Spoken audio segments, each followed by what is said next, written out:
स्वागत है दोस्तों। आज की इस क्लास में आपको शुरू से अंत तक धैर्य बना करके पढ़ना होगा। अगर आप 10 मिनट तक धैर्य से पढ़ लेते हैं तो जायसी के पद्मावत का जो नागमती का वियोग खंड है ये आप समझ जाएंगे और हम आपको बताएंगे कि पूरे 12 माह से नागमती अपने वियोग की दशाओं में किस तरह से अपने वियोग की अभिव्यक्ति करती है, वो आप पूरा का पूरा समझ जाएंगे। यह खंड जो है वो असिस्टेंट प्रोफेसर की परीक्षा, यूजीसी नेट की परीक्षा और तमाम टीजीटी पीजीटी की परीक्षाओं की दृष्टि से बहुत महत्वपूर्ण है। लगभग सभी पाठ्यक्रमों में ये लगा हुआ है। तो शुरुआत करते हैं। उसके पहले चैनल को सब्सक्राइब कर लीजिए और हमारे टेलीग्राम और व्हाट्सएप ग्रुप का लिंक आपको डिस्क्रिप्शन बॉक्स में मिल जाएगा, उसे ज्वाइन कर लें ताकि हम समय पर आपसे जुड़ सकें, आप तक सूचनाएं पहुंचा सकें। शुरुआत करते हैं जायसी की पद्मावत और उसका नागमती वियोग खंड। जायसी के पद्मावत का समय आचार्य रामचंद्र शुक्ल कितना बताते हैं? सन 1540 में। ये हमने आपको जायसी वाले वीडियो में भी बताया हुआ है, सूफी काव्य के अंतर्गत भी इसके पिछले वीडियो में बताया है, उसे भी आप जाकर के देख सकते हैं। इसे ध्यान रखें। इसके साथ ही पद्मावत में कुल कितने खंड या सर्ग हैं? कुल 57 सर्ग या खंड हैं इसमें। अब हमें ध्यान रखना है नागमती वियोग खंड इस पद्मावत का किस नंबर पे है, किस स्थान पे है। ये 30वां सर्ग है, इसे आपको ध्यान रखना है, नागमती वियोग खंड। ठीक, अब आगे हम देखते हैं कि इसकी मूल कथा में क्या है। नागमती का वियोग उस पूरी कथा में तब प्रकट होता है जब उसके पति राजा रतन सेन पद्मावती के प्रेम में विह्वल होकर चित्तौड़ से सिंघल द्वीप चले जाते हैं। उन्हें गए पूरे 1 वर्ष हो जाते हैं। इस दौरान नागमती का वियोग 12 मासा में कैसे बढ़ता जाता है वह इस पूरे खंड में दिखाई पड़ता है।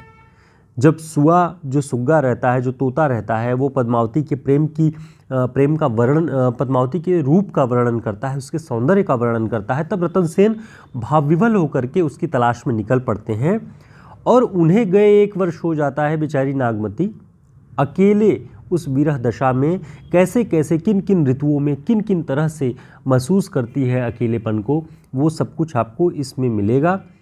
आगे देखते हैं कि प्रत्येक ऋतु में नागमती की वियोग दशा का रूप कैसे बदलता और बढ़ता जाता है, ये इस पूरे खंड में दिखाई देगा। दोस्तों आगे हम पूरे मौसमों के बारे में हमारे पूरे जो हमने आपके लिए नोट्स ये बनाया हुआ है वो हम आपको बताएंगे। ये शॉर्ट नोट्स आपके लिए सभी परीक्षाओं की दृष्टि से बहुत उपयोगी है।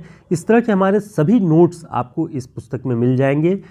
इसका प्रिंट फॉर्म अगर आप प्राप्त करना चाहते हैं तो आप ऑर्डर कर सकते हैं हमारे व्हाट्सएप नंबर पे। पीडीएफ के लिए भी हमारे इस नंबर पे आप व्हाट्सएप पे संपर्क कर सकते हैं। ये सभी परीक्षाओं की दृष्टि से बहुत उपयोगी होगा आपके लिए। आगे देखते हैं कि सभी ऋतुओं का क्रम क्या है। सबसे पहले हमें ध्यान रखना है कि जो हिंदी में जो हमारे पुरखों की परंपरा से जो मौसमों के बारे में ये जनवरी फरवरी मार्च के बजाय सावन भादो आषाढ़ इस तरह की चीज़ें जो थी उसका क्रम आप ध्यान से एक बार देख लें। उसके बाद हम विस्तार से आपको इन सभी के बारे में बताएंगे कि नागमती किस तरह से इन महीनों में अपने विरह दशा का वर्णन करती है। देखते हैं। सबसे पहले आपको ध्यान रखना है कि पद्मावत में जो नागमती का वियोग वर्णन है वो आषाढ़ महीने से शुरू होता है। ठीक, आषाढ़ के बाद सावन, सावन के बाद भादों, भादों के बाद कुआर जिसे क्वार कहा जाता है, फिर कार्तिक, कातिक, अगहन, पूस। पूस से आप पूस की रात की कहानी प्रेमचंद जी की याद कर सकते हैं कि कितनी ठंड रहती है, उसे आप समझ सकते हैं। पूस के बाद माघ, माघ के बाद फाल्गुन या फागुन, उसके बाद चैत, बैसाख और ज्येष्ठ माने गर्मी, फिर ज्येष्ठ के बाद बैसाख शुरू हो जाता है। ये क्रम 12 महीने का है। तो इन 12 महीनों के नाम क्रम से हैं, आप इन्हें चाहें तो याद कर सकते हैं। आप जब भी जायसी का ये पद्मावत पढ़ेंगे या आप देसी तरीके से आपको ये जानना चाहिए कि हमारे पुराने दौर में मौसमों को किस नाम से संबोधित किया जाता था। अब देखिए कि इस पद्मावत में जब आषाढ़ लगता है तब नागमती का वियोग किस रूप में प्रकट होता है। तो उसमें वो जायसी जी लिखते हैं कि चढ़ा आषाढ़ गगन घन गाजा। आषाढ़ लग चुका है, गगन घन गाजा, आसमान में घन बादल गरज रहे हैं। ऐसी दशा में प्रिय छोड़ करके चला गया है। जब भीषण हुंकार हो रही है, बादल गरज रहे हैं बहुत भीषण तरीके से, ऐसी दशा में नागमती अकेले है उस ये पूरा वर्णन आपको आषाढ़ वाले प्रसंग में मिलेगा। फिर जब सावन लगता है तब क्या अनुभूति होती है? जायसी लिखते हैं कि सावन बरस मेह अति पानी, भरनी परी हों बिरह झुरानी। इसका मतलब ये है कि सावन लग चुका है और मेह यानी मेघ में अति पानी, बहुत पानी भरा हुआ है बादलों में। भरनी परी, खेतों में सिंचाई होती है तो जब देखिए धान का मौसम होता है तो खेतों में भरनी की जाती है, पानी भरे जाते हैं, पानी रोपे जाते हैं। लेकिन हों बिरह झुरानी, नागमती इतने हरे भरे मौसम में भी विरह से सूख रही है। इस तरह की पीड़ा का वर्णन सावन में किया गया है। अब भादव जब लगता है तब क्या है? आपको इन सारी पंक्तियों को ध्यान रखना है।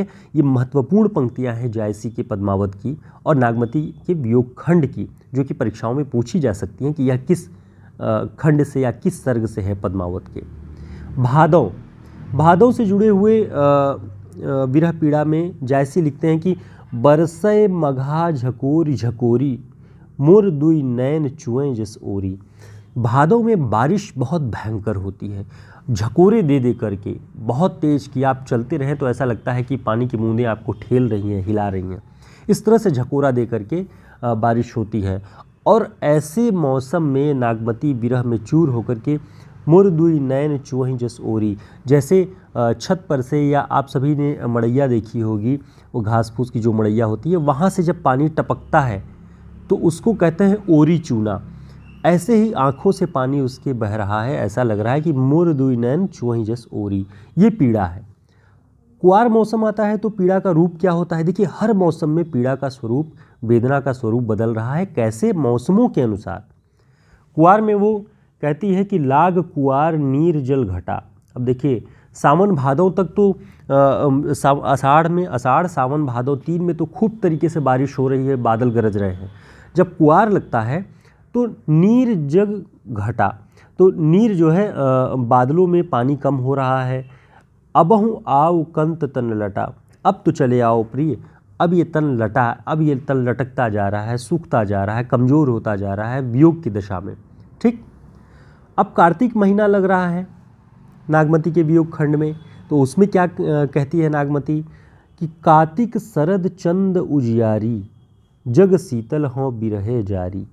यानी कार्तिक में जो शरद की पूर्णिमा है उससे चारों ओर उजियाला हो रहा है।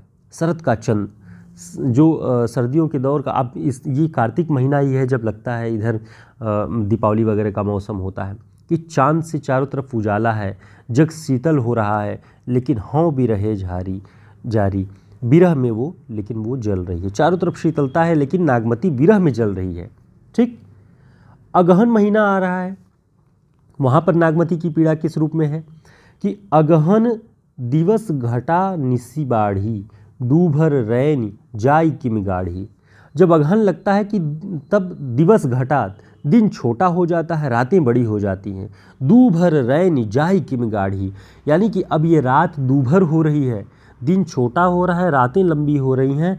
अब इस दशा को, इस दूभर रात को कैसे मैं काटूं, ये पीड़ा का विषय है अगहन में। ठीक, इसी में ये पंक्ति बहुत महत्वपूर्ण है, जो कि बहुत उद्धरणों में आपको दिखाई देगा, बहुत परीक्षाओं में पूछा गया कि पिय सौ कहेउ संदेशड़ा, हे भौरा हे काग, सो धन बिरहे जरिमुई, तहिक धुआ हम लाग। अब वो कह रही है कि भौरों से और कौवों से कह रही है कि तुम जाओ तो रतन सेन से मेरी खबर सुना दो कि मेरी दशा ऐसी हो गई है, मैं बहुत व्याकुल हूँ, बहुत वेदना में हूँ, तो जाके उनसे मेरा संदेश कहो। और जब वो पूछें कि तुम ऐसे काले कैसे हो गए भौरे और कौवे, तब कहना कि सो धन बिरहे जरिमुई, वो जो धनी माने जो स्त्री तुम्हारी है वो विरह में जर गई, जल गई, जल के मर रही है, और उसी के जलने के धुएं से हम काले हो गए। तेहिक धुआं हम लाग, उसी का धुआं हमें लग गया और हम काले हो गए। तो तब जब ऐसी दशा का वर्णन करोगे तो हो सकता है वो लौट आए। तो ऐसी बातें आपको इसमें दिखेगी। पूस जब लगता है, जिस पूस की रात कहानी के में ठंड का वर्णन आप देखेंगे प्रेमचंद की कहानी में, उस पूस को जायसी नागमती के रूप की पीड़ा के रूप में कैसे लिख रहे हैं कि पूस जाड़ थर थर तन कांपा, सूरज जाई लंका दिसी चांपा। यानी पूस की जाड़ा है, पूस की सर्दी है और तन जो है वो थर थर काँप रहा है। और सूरज जाए, सूर्य कहाँ जा रहे हैं? लंका दिशी, लंका किधर? दक्षिण दिशा में है भारत के, लंका दिशी चाँपा। और सूरज ऐसा लग रहा है कि लंका दिशी दक्षिण की दिशा में जाकर के ढंक जा रहे हैं, और ठंड इतनी प्रचंड है। तो ये वर्णन मौसम को आप समझ सकते हैं कि ऐसी दशा में वो अकेली है, उसके साथ कोई नहीं है, उसका प्रिय उसके साथ नहीं है, वो उसे उसका स्मरण करती है, उसके प्रेम को याद करती है। ठीक, आगे देखते हैं कि माघ महीना जब लगता है तब क्या होता है। माघ की ठंडी भी आप जानते हैं, जनवरी में जब माघ मेले वगैरह लगते हैं उस दौर में। लागे माघ परे अब पाला, पाला तुषारापात, जो ओस के कण जम जाते हैं सफ़ेद सफ़ेद फूल पत्तियों पर, आप देख रहे होंगे कि उसे कहते हैं पाला पड़ रहा है। लागे माघ परे अब पाला, बिरहा काल भयो जड़ काला। और इस ऐसे जाड़े के काल में बिरह का दौर चल रहा है, नागमती बिरह में है। ठीक, और उसी माघ में नैन चुअहि जस महवट नीरू, तोहि बिनु अंग लाग सर चीरू। तो अब देखिए, नैन चुअहि, नैन कैसे चू रहे हैं? जस महवट, मघवट, माघ महीने का जो ओस की बूंदें होती हैं जो जम जाती हैं, उस तरीके से उसके आंसू गिरते गिरते ऐसे जम जा रहे हैं। ये उस ठंड की भीषण दशा का वर्णन है। तो ही बिनु अंग लाग सर चीरू, तुम्हारे बिना इस अंग में ऐसा लग रहा है कि ये सर्दी सर की तरह चीर रही, सर माने बाण, बाण की तरह चीरे जा रही है उसके पूरे बदन को। ठीक, फाल्गुन, यानी फागुन जब लगता है उस दौर में, अब आप देखिए इनको पढ़ते हुए आप सारे मौसमों के अंदाज को समझ सकते हैं, ये समझ सकते हैं कि किस मौसम का क्या नेचर था उस दौर में। आज मौसम के बारे में आप सभी जानते होंगे कि बहुत से बहुत सर्दी, गर्मी और बरसात के बारे में हमने बसंत को खो दिया है, हमने हेमंत को खो दिया, बहुत सारी चीज़ें हमें हम उनके बारे में बहुत अच्छे से जानते नहीं हैं कि उन मौसमों का नेचर क्या होता है, उनमें कौन से परिवर्तन होते हैं, प्राकृतिक परिवर्तन क्या होते हैं। आप पद्मावत को पढ़ के और उसमें नागमती के इस वियोग खंड को पढ़ के भारतीय जो प्राकृतिक जो जीवन शैली थी, जो मौसमों का एक नेचर था, वो समझ जाएंगे। अब फागुन में देखिए कि फागुन पवन झकोरा बहा, जब फागुन लगता है तो हवाएं एकदम झकोर झकोर की चलती है, ऐसी कि ठंड उतरने वाली होती है, लेकिन जब उसमें फागुन की हवा चलती है तो शरीर को ऐंठ देती है, इस तरह की होती है। अब उसी फागुन में पूरा का पूरा एक महीना होता है मौसम, और उस एक महीने में बहुत परिवर्तन होते हैं। फागुन की हवा बह रही है, तरीवर झरही बन ढाका, पेड़ों से पत्तियां झर रही हैं, पूरे जंगल के जंगल जो है उनके ढाक पत्तियां सब झरती चली जा रही हैं। और भई ओनंत फूल करी शाखा, और इसी फागुन के महीने में बहुत सारे आप देखेंगे गेंदे के फूल खूब फूलते हैं ऐसे मौसम में। भई ओनंत, ओनंत माने ओनई आई, झुक आई, फूल भरी शाखा, फूल से भरी हुई शाखाएं ओनंत, ओन गई, झुक गई हैं, इतने फूल लगे हुए हैं। ऐसे मौसम में भी वो अकेली है, उसके साथ कोई नहीं। सारे मौसमों में वो अपनी पीड़ा को प्रकट कर रही है। चैत लगता है तब उसकी पीड़ा का स्वरूप आप देखिए, चैत बसंता होय धमारी, मोहि लेखे संसार उजारी। चैत में बसंत धमाल मचाया हुआ है, धमा चौकड़ी मचाया हुआ है, चारों तरफ बसंत है। मोहि लेखे संसार मेरे लिए संसार उजड़ा हुआ है, मेरे लिए बसंत का कोई महत्व नहीं है, क्योंकि मेरा प्रिय, मेरा कंत, कंत को भी प्रिय कहते हैं, मेरा कंत यहाँ पर नहीं है।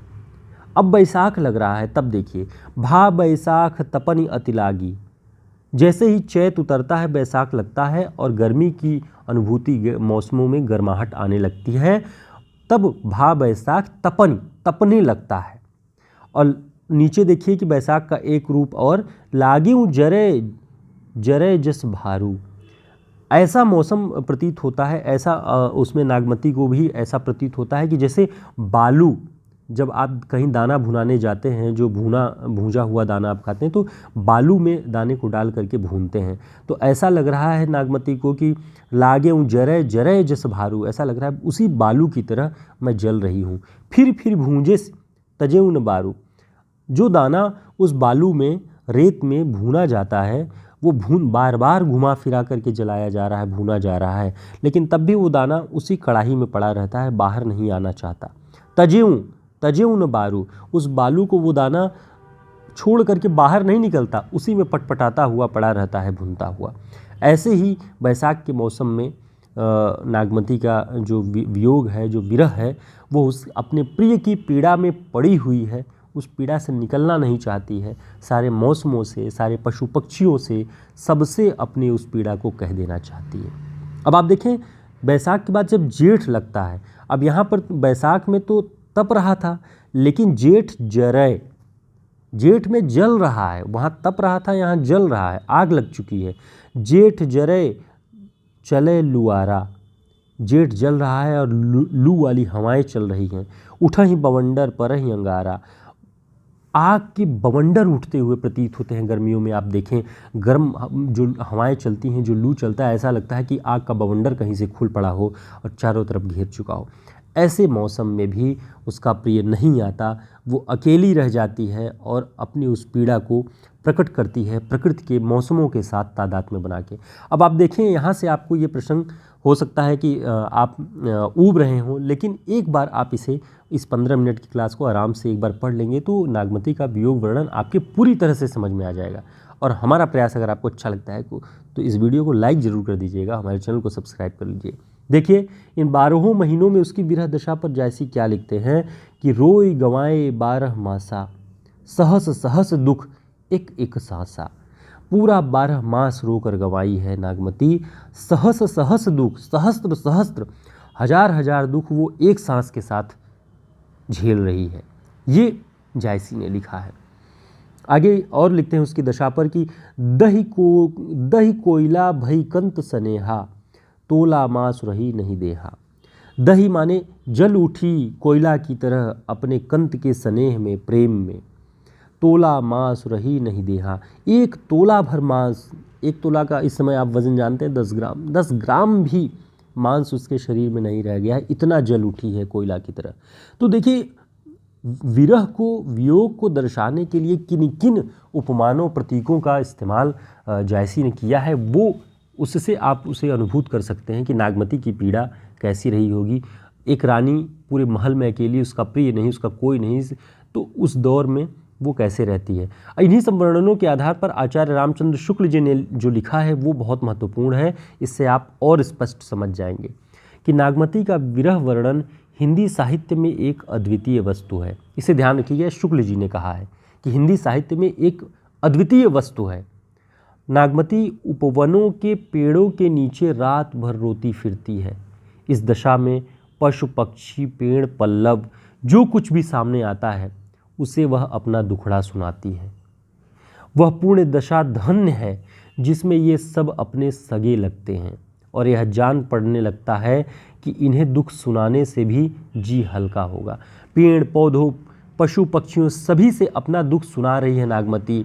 आज आप देखते होंगे कि कोई बहुत पीड़ा में होता है तो सोशल मीडिया है, वहाँ लिख करके लोग अपनी पीड़ा व्यक्त कर लेते हैं। कुछ भी, जो भी उसके जीवन में घटित हो रहा है वहाँ दर्शा लेते हैं।